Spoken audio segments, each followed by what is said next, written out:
ക്രിസ്തുവേശുവിൻ്റെ നിസ്തുല്യ നാമത്തിൽ എല്ലാവർക്കും എൻ്റെ സ്നേഹവന്ദനം. ഇന്നത്തെ നമ്മുടെ ചിന്തയ്ക്കായി ലഭിച്ചിരിക്കുന്ന വേദഭാഗം യെരമ്യാ പ്രവാചകന്റെ പുസ്തകം 18-ാം അധ്യായം 6-ാം വാക്യം. കുശവൻ്റെ കയ്യിൽ ഇരിക്കുന്നത് പോലെ നിങ്ങൾ എൻ്റെ കയ്യിൽ ഇരിക്കുന്നു. മൺപാത്ര നിർമ്മാണശാല സന്ദർശിച്ച ഒരു സന്ദർശകനെപ്പറ്റി ഒരു കഥ ഇപ്രകാരമുണ്ട്. മൺപാത്രങ്ങൾ നിർമ്മിക്കുന്നതും ചുടുന്നതുമെല്ലാം അയാൾ ശ്രദ്ധയോടെ കണ്ടു നടന്നു. കളിമണ്ണ് കുഴച്ചെടുത്ത് ഉരുളകളാക്കി കുശവൻ ചക്രത്തിൽ വെച്ച് കറക്കുന്നതും കുശവൻ്റെ കരചലനത്തിനനുസരിച്ച് പാത്രങ്ങളും ചട്ടികളും മെനയുന്നതുമെല്ലാം സന്ദർശകൻ അത്ഭുതത്തോടെ വീക്ഷിച്ചു.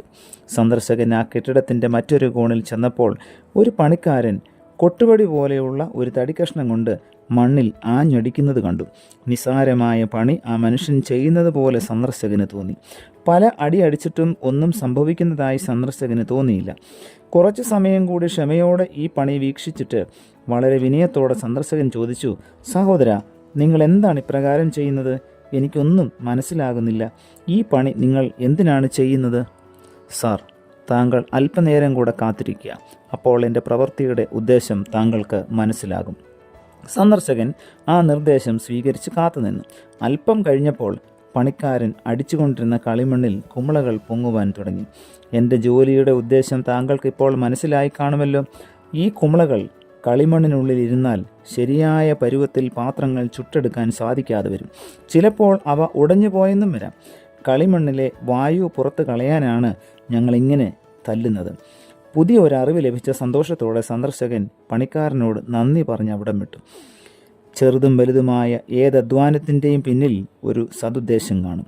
നിസ്സാരമെന്ന് തോന്നുമെങ്കിലും നാം ചെയ്യുന്ന പ്രവൃത്തി ശരിയായി ചെയ്തില്ലെങ്കിൽ നമുക്ക് നല്ല ഫലം കണ്ടെത്താൻ സാധിക്കില്ല. ദൈവത്തിൻ്റെ കൈകളിൽ നാമും കളിമൺ പാത്രങ്ങളെ പോലെയാണ്. നമ്മുടെ സൃഷ്ടാവായ ദൈവം ചിലപ്പോൾ നമ്മോട് കർക്കശമായി ഇടപെടും. ദൈവം നൽകുന്ന ശിക്ഷണങ്ങളും പരിശോധനകളും നമ്മിൽ ഒരു രൂപാന്തരം ഉണ്ടാകാൻ വേണ്ടിയാണ്. ദൈവകൃപയുടെ നിക്ഷേപങ്ങൾ നമ്മിൽ ഉൾക്കൊള്ളുന്നതിനായിരിക്കാം ദൈവം ഈ വഴികൾ തിരഞ്ഞെടുത്തിരിക്കുന്നത്.